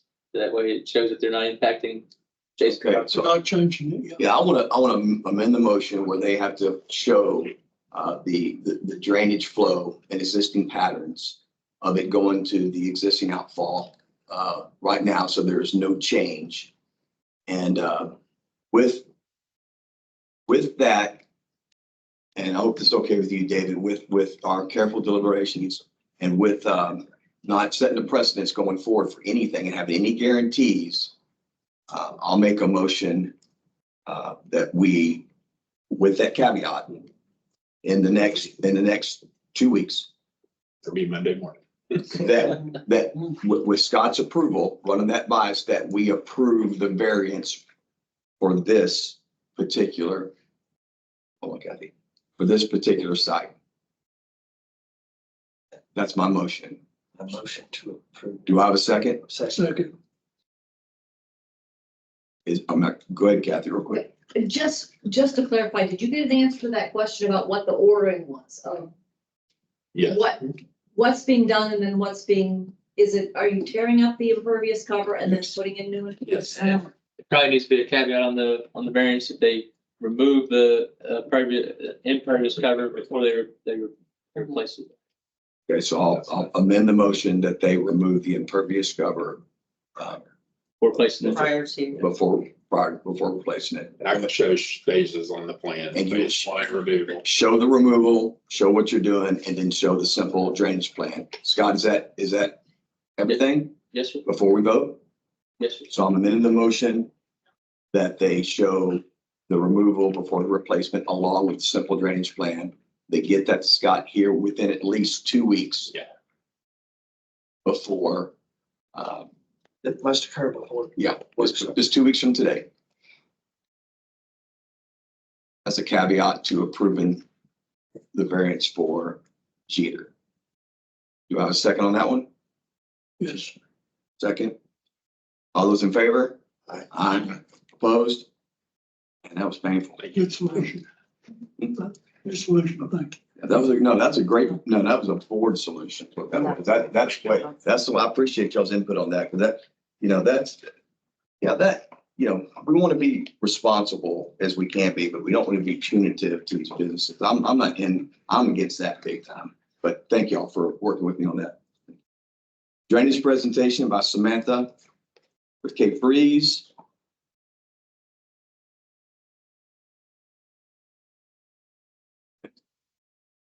So I'm assisting Scott and Joseph with this. Rusty had asked a couple questions a few meetings ago, talking about level of service on detention ponds. So 100-year versus 500-year and cost. So I'm just gonna rush into it so we can get out of here. Yes. Okay. So level of service, the tables show basically 100-year event.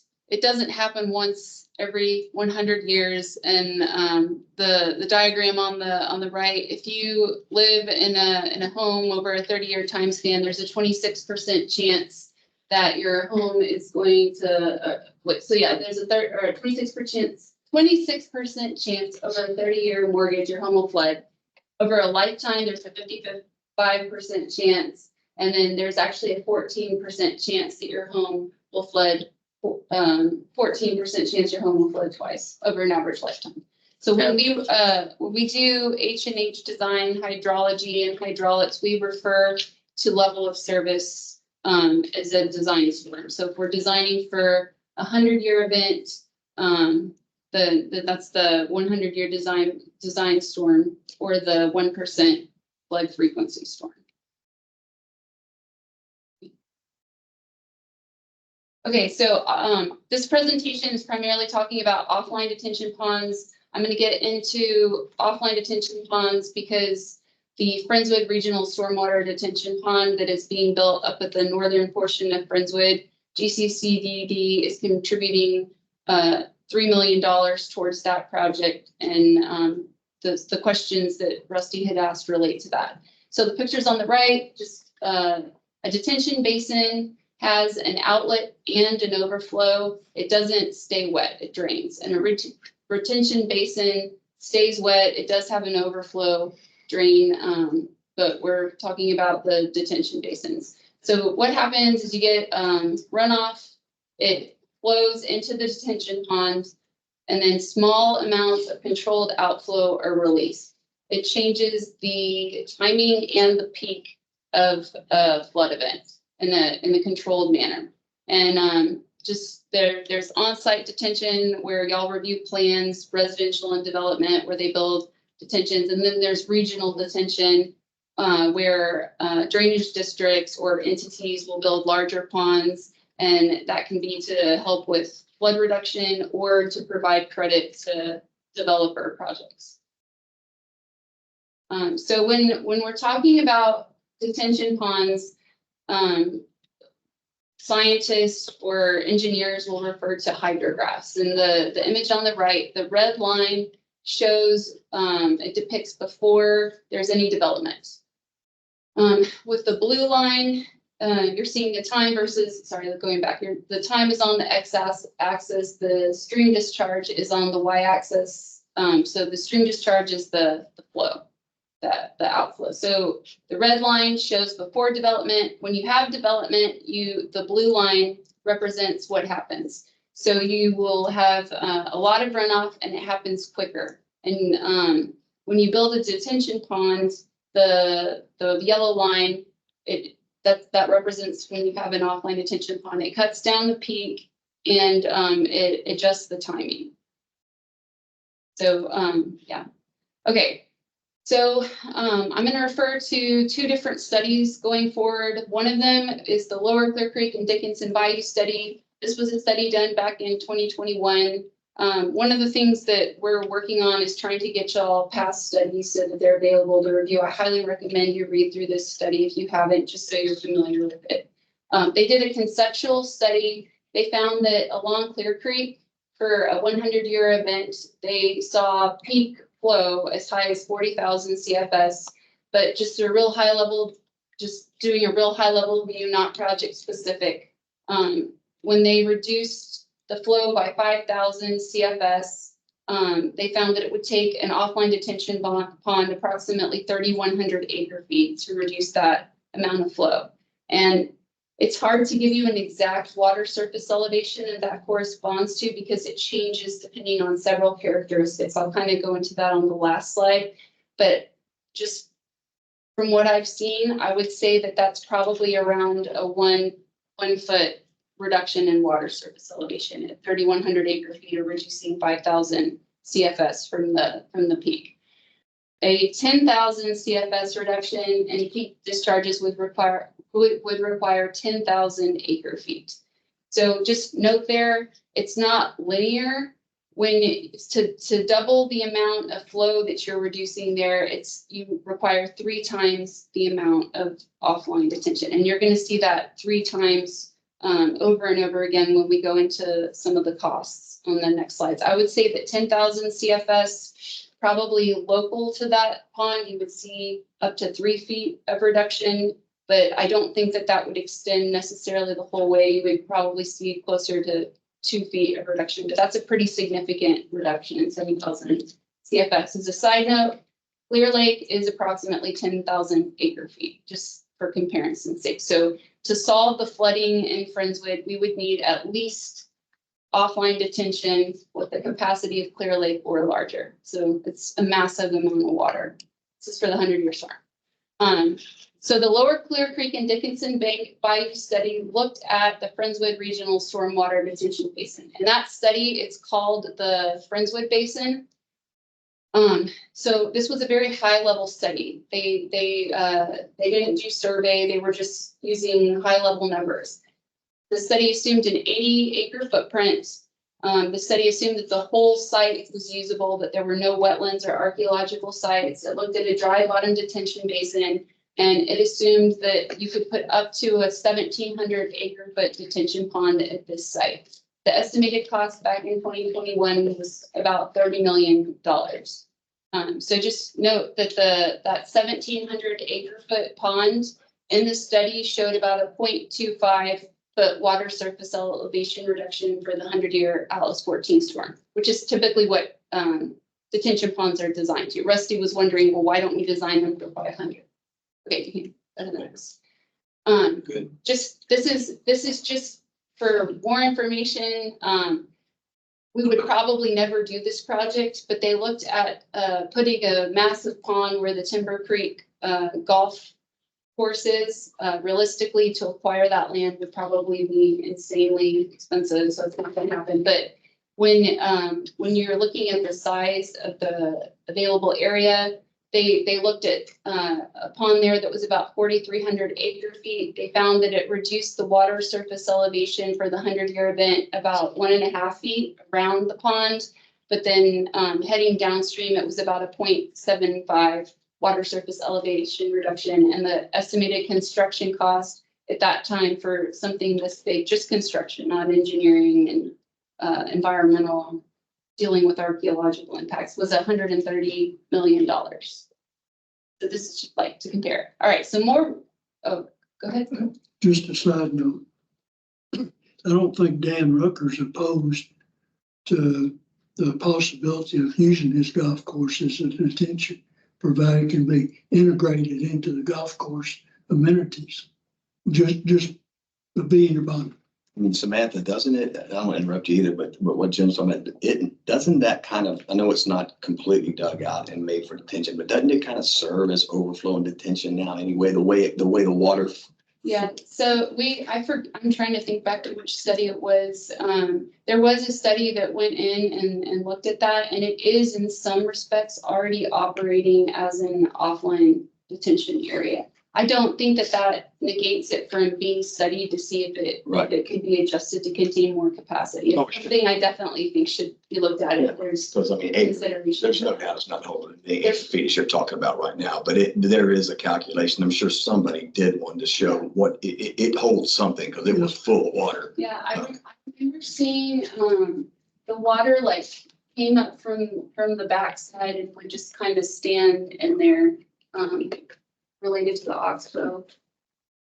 Okay. But it's all in the floodplain, right? Yes, yeah, it's all in the Floodplains are natural detention basins. So Yeah. It would just be more effective if we dug it out. Made more volume, yes. Okay, so shifting studies, the more recent study for the Friendswood Regional Stormwater Detention Basin. So Galveston County, Friendswood, GCCDD, and Harris County Flood Control District are all working together on this project. It's estimated to cost somewhere between $30 and $40 million by the time it's complete.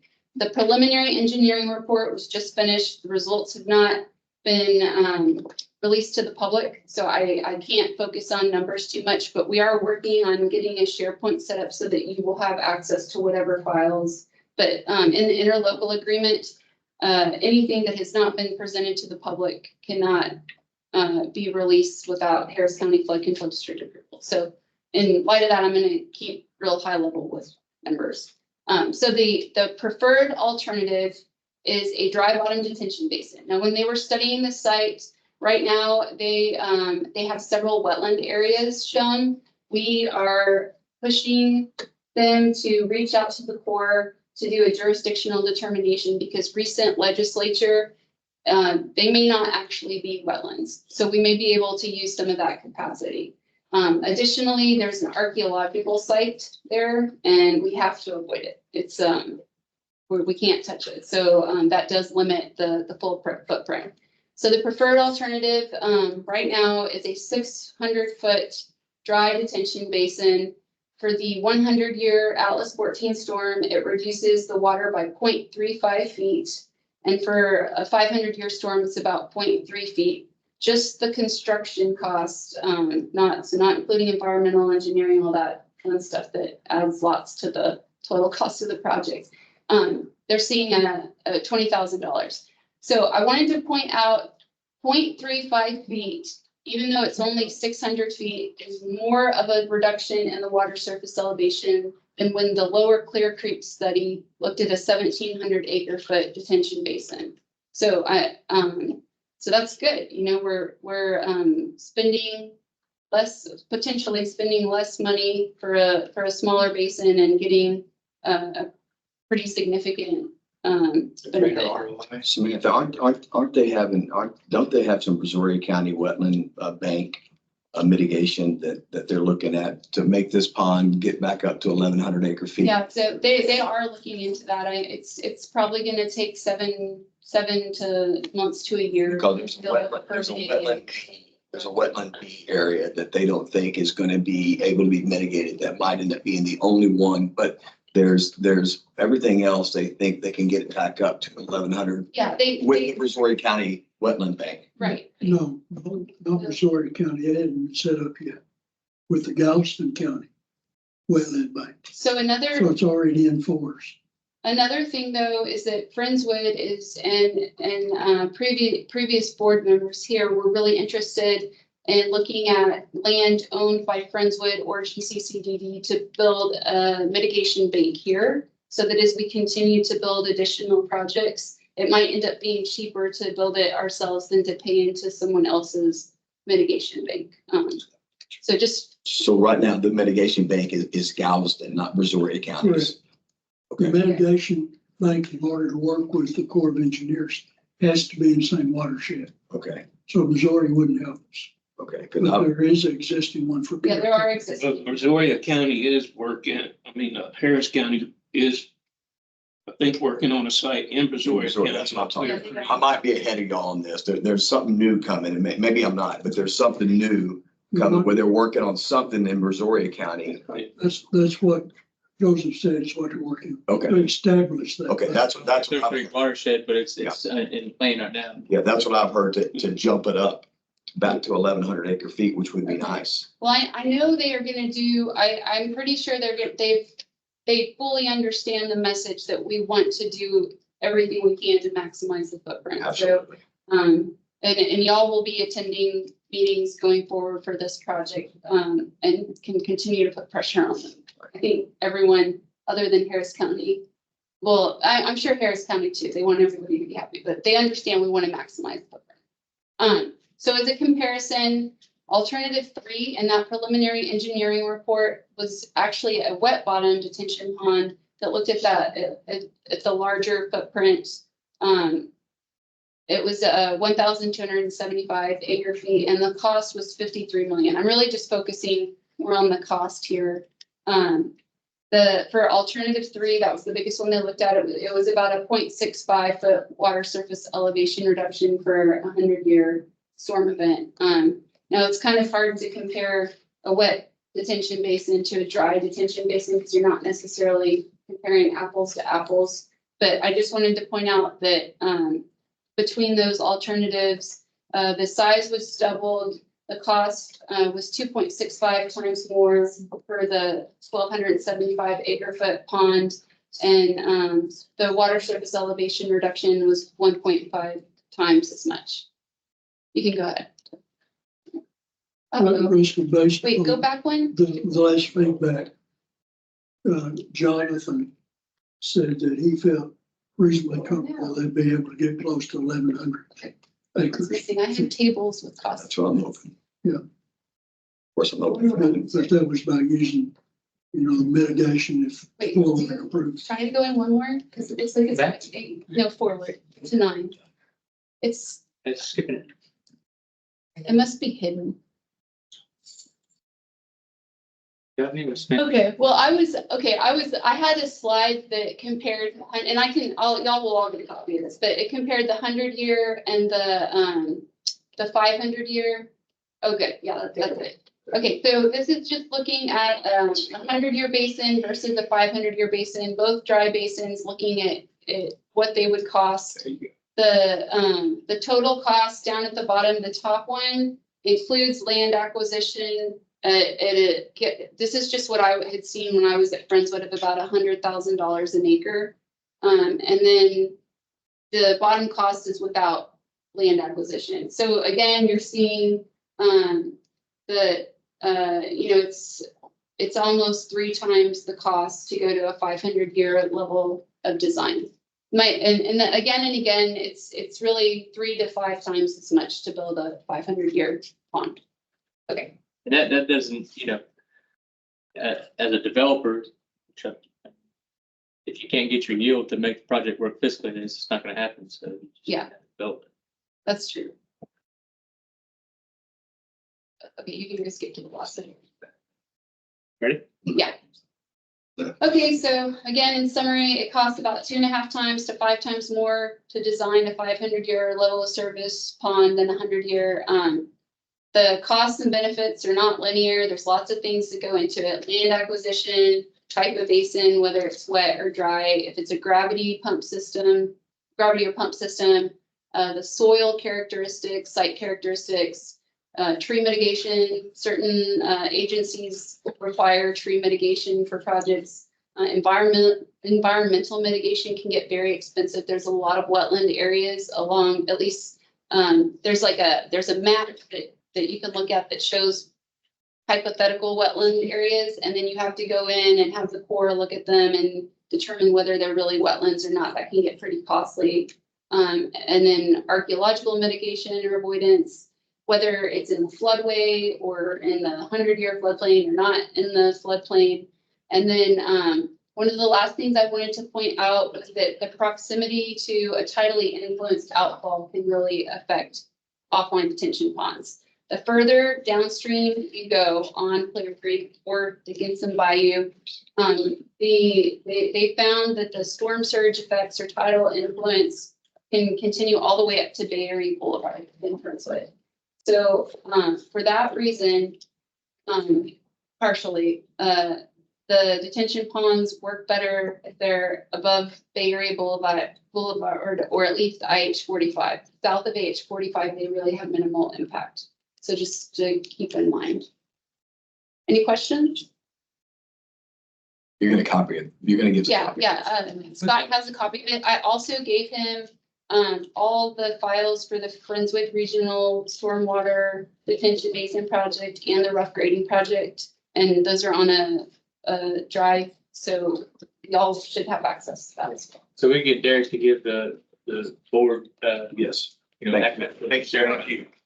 Make sure we get that in the report. I'd like, so they can all kind of digest it over time. Okay, yes, sir. The title was Clear Creek Dickinson, but there wasn't any Dickinson Bayou. So in the lower Clear Creek and Dickinson Bayou study, they ended up with 2 reports. One was on Clear Creek and one was on Dickinson Bayou. How far did Dickinson Bayou go?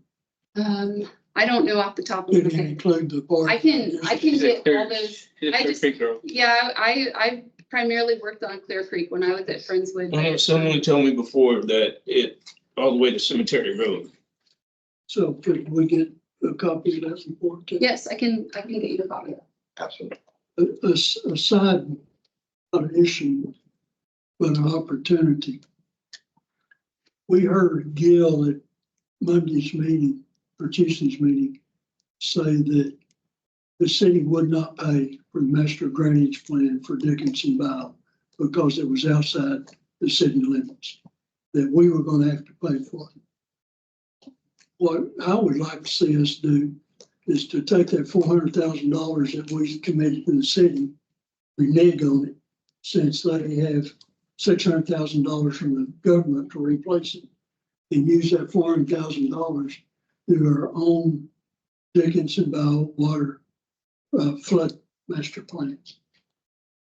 Put that on, go ahead, Scott. League City is doing a master plan that's going to include drainage for their western side, which is going to be our League City boundary down there in We Dixon would Bayou. need to integrate. Yeah, there's going to be a small portion that's still in Galveston County, right? So maybe we should partner, move that money to to them to look at. Why don't we put that on? We could get the engineering H&H that's been done, because Daffy Bond promised us several times that they would give us that I engineering. remember that, yeah. But that's a good point Jen's making. Let's, I think put that on the agenda for the 11th. Let's talk about, how we can get that money back, since Friendswood's not gonna need it evidently.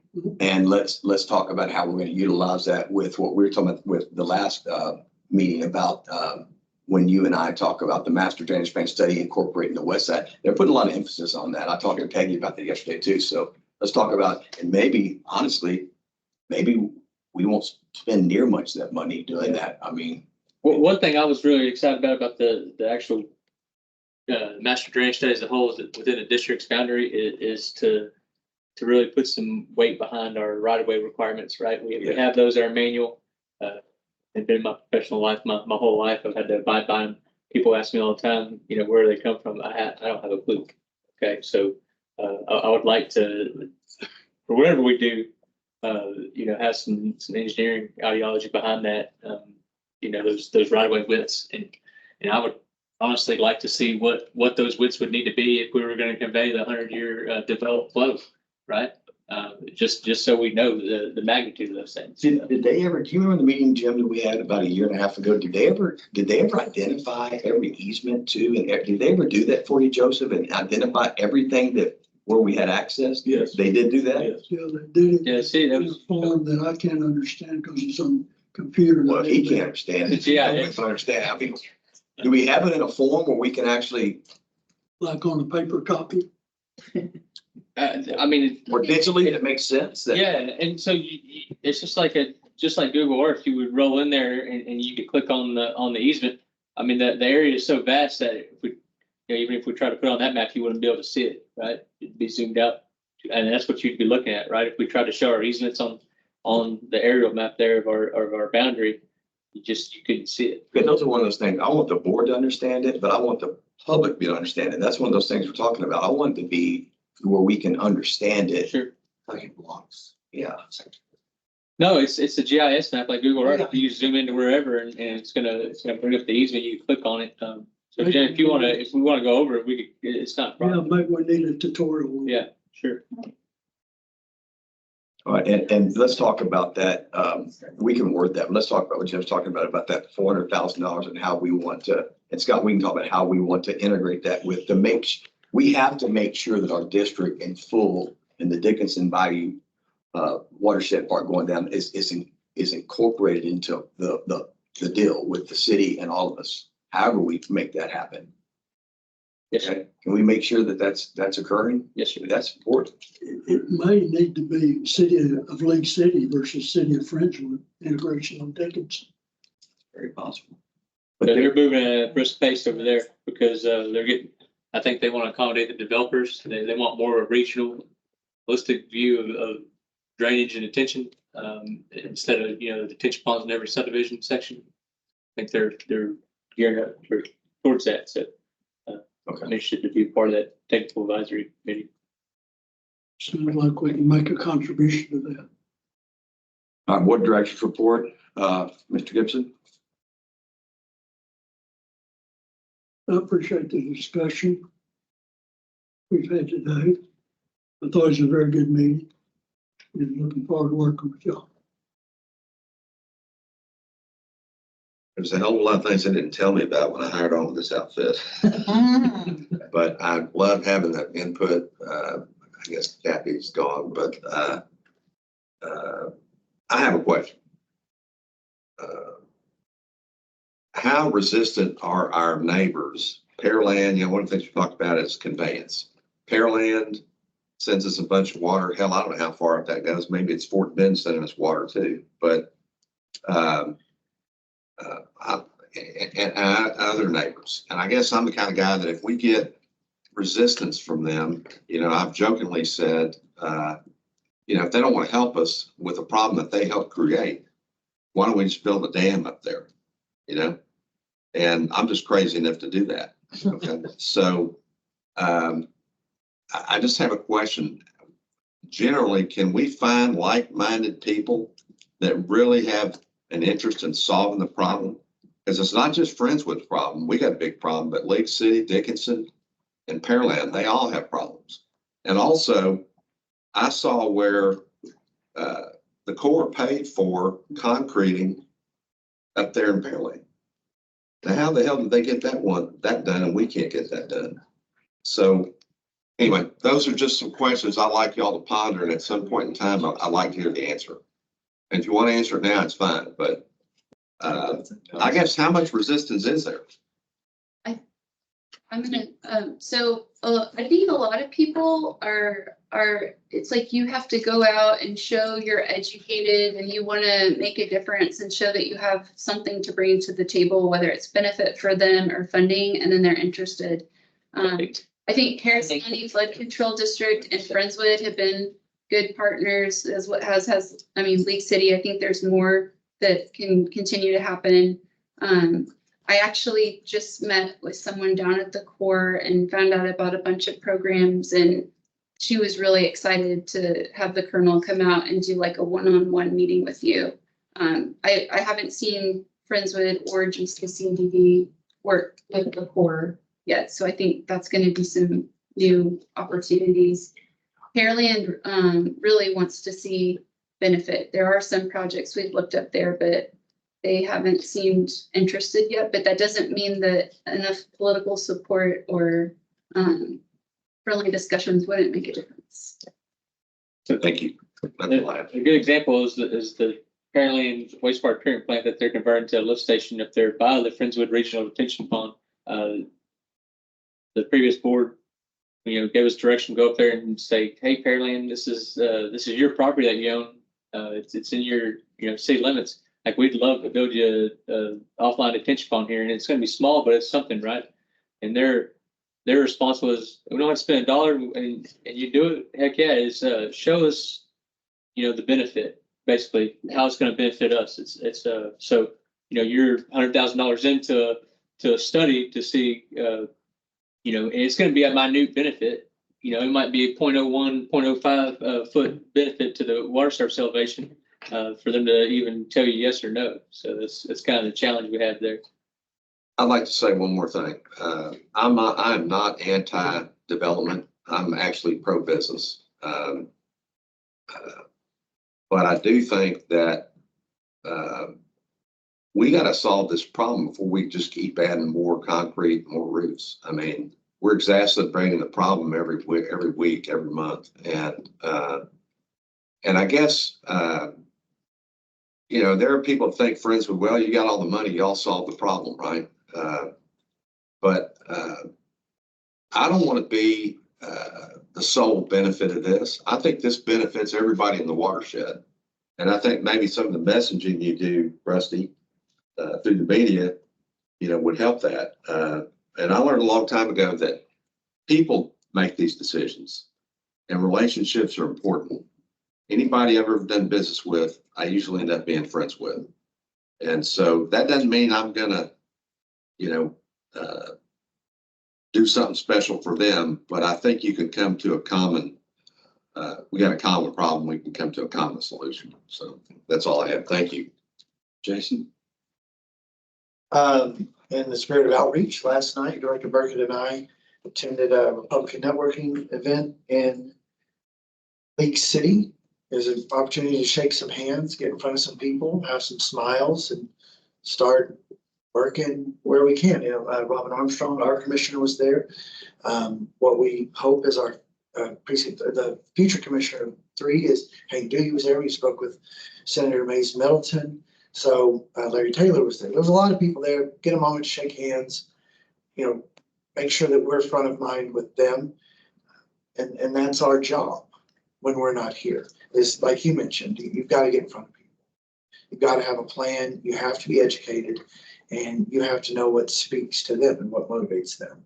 And you'll see some version of me and him, or her and him, and him and him, and whatever we can do to be out front of as many people as possible to help start taking those bites at the elephant, right? And getting water down Clear Creek. And that's our mission. That's our biggest mission, is to convey water down Clear Creek. We retain and detain what we must, but move out the rest of the water that we can, so. Kim? I'm a little more quiet today just because I'm processing, learning.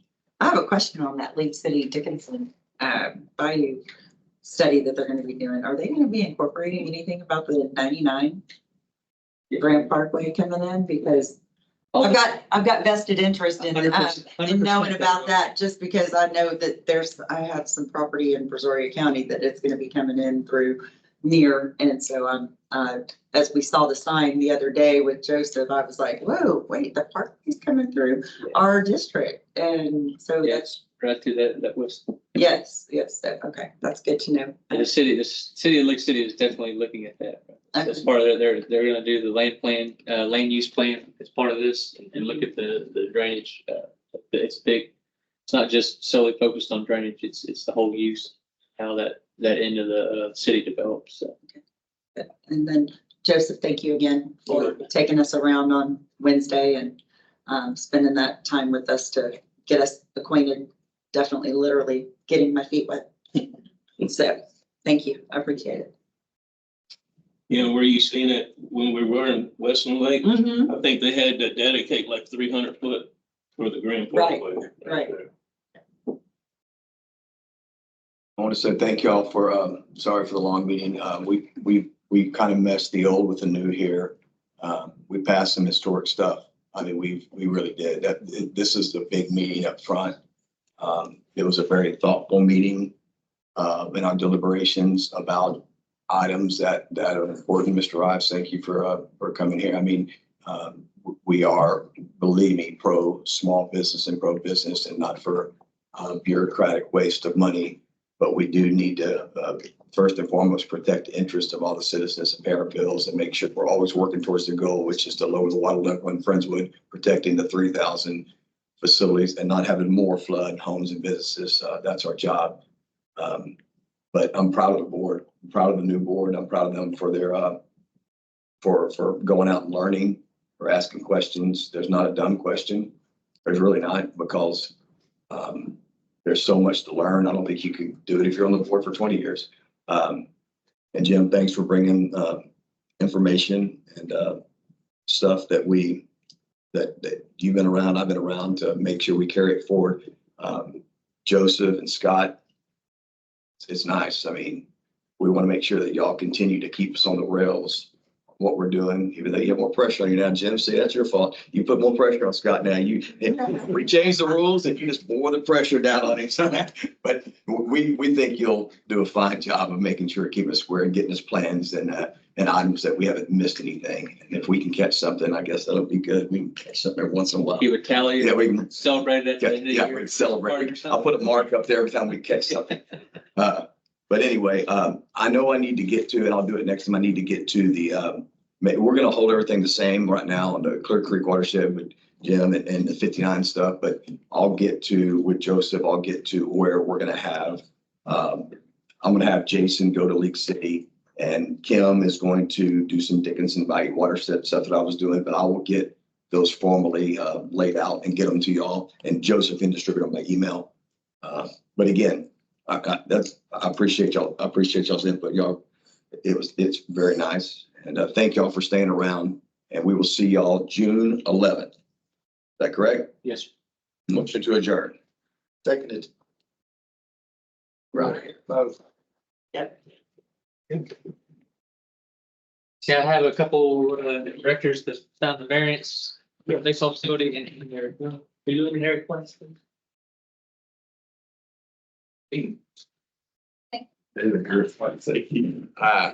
I work here. Well, I'm not there anymore. I work there since 1995. I've trained there for years, but I've trained there. Oh, yeah. So that's why. Oh, okay.